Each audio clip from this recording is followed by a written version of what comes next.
Hey guys, just want to give an update on my thoughts on Downing Games Back to Basic Baseball.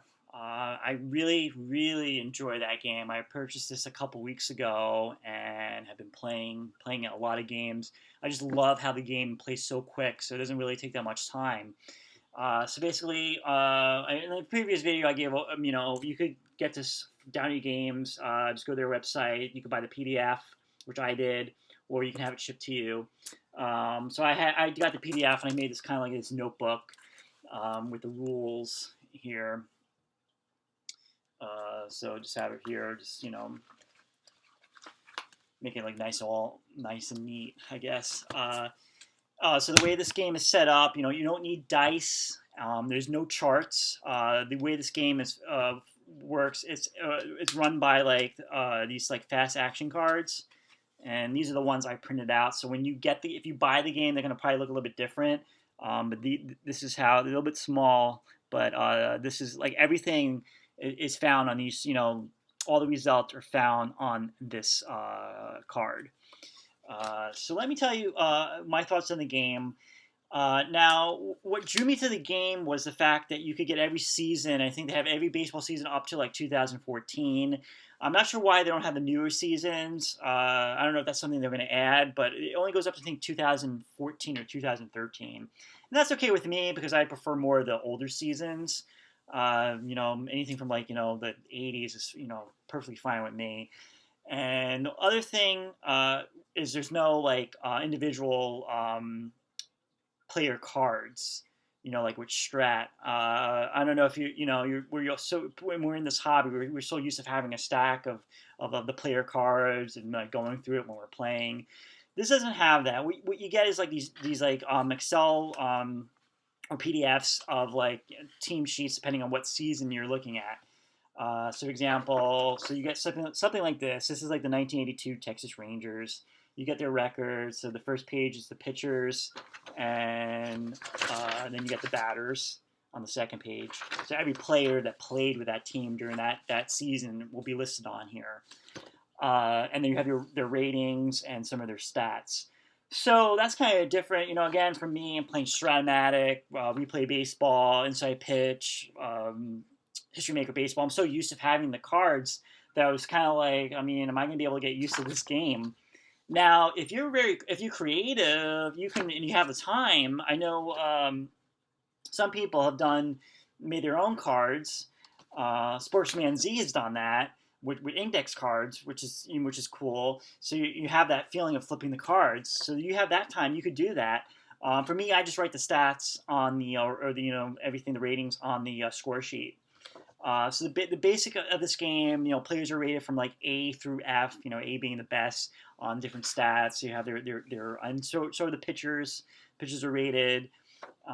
So you have that. So you have that ability. So let me give an example of what the score sheet looks like. So this is the game between the Rangers and the Indians. So you see like over here, this is where you're going to write all the player stats here, and then the pitchers go over here. So that's you just write that's the longest part. The longest is doing this, writing this up. That takes the longest of playing this game. You can get a game in probably like 20 or a half hour. It's really 20 minutes or 30 minutes. It's a really fast game, which I really enjoy. So you get that. So the way the game flows, I'll just give you a card real quick. So basically, like pitchers are rated A through F, and batters are rated A through F. So for example, if you have a pitcher that is rated C, you flip a card and you look at the C rating here. It says swing. So then you're going to look at the batter's card. The batter, say for example, the batter is rated a C. That means it's going to be a single.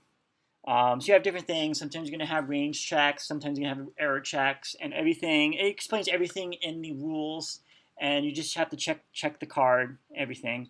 When it comes to even like steals, all that information will be on the card, which makes makes this game really easy. Like I always thought that History Maker Baseball was the easiest game to play. right out of the box, maybe glance over the rules. You can start playing, within like 20 minutes. It's really, really quick.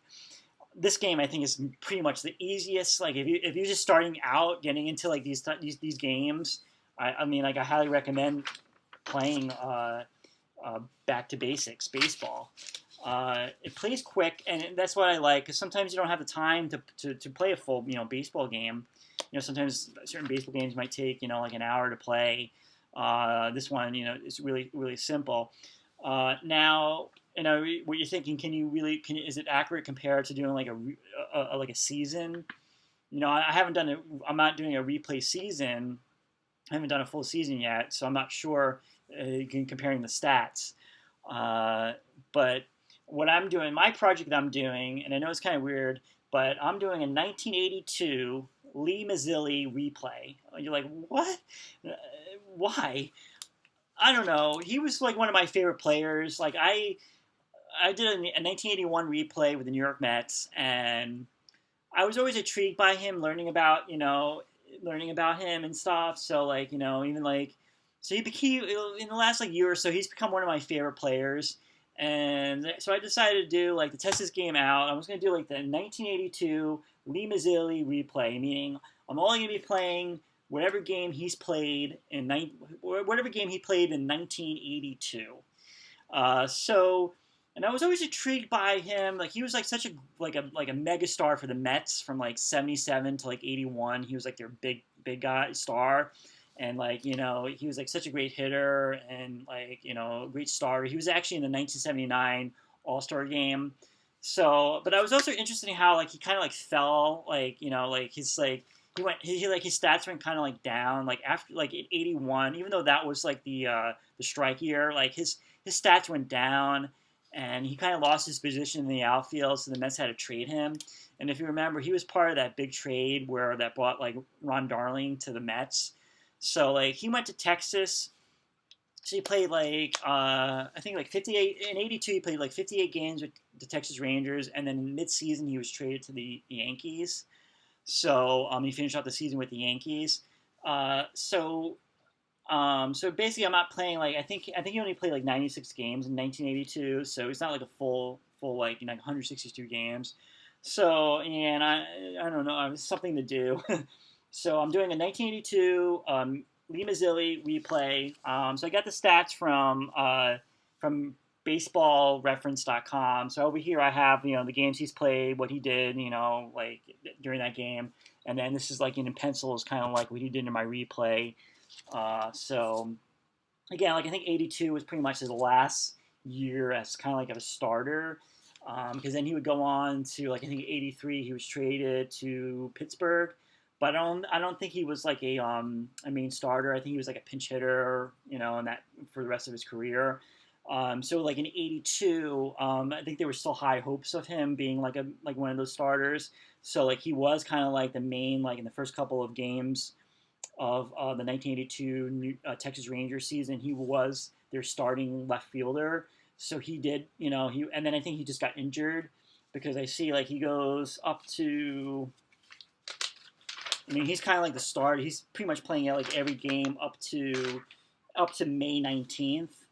And then there's like a break, and I guess he must have gotten injured or something, and he doesn't come back until June 29th. So I guess, and then when he goes to so he comes back and he plays in June 29th, and then he's traded to the Yankees, I think in August. August 12th is like his first game with the Yankees. And when he's with the Yankees, he's basically doing like DH and playing first base. And so right now, I mean, for my replay, I mean, he's doing pretty good. Like, I mean, the stats are like, I mean, no home runs, 2 RBIs. He's got he's got three stolen bases. I'm only in game 7 game 8 for him. So I'm enjoying it. I'm enjoying the game. I enjoy that the ability that you can go to like you can play any season you want. Pre 2013. Which is really nice. You can mix up the seasons if you want to do like kind of like the 1978 Mets versus the 90 whatever team you want or something like that, which is cool. Uh, and this is a cool game. Let's say if you want to add it to another game that you're playing, let's say you're using like Stratomatic to do a season, but you want to take a break and add this game to it just to like play out some of the games because how quick the game plays, which is good. So I highly enjoy it. Been playing a lot of back to basic baseball. Highly recommend it. I mean, again, it doesn't cost that much, and it's really easy to play.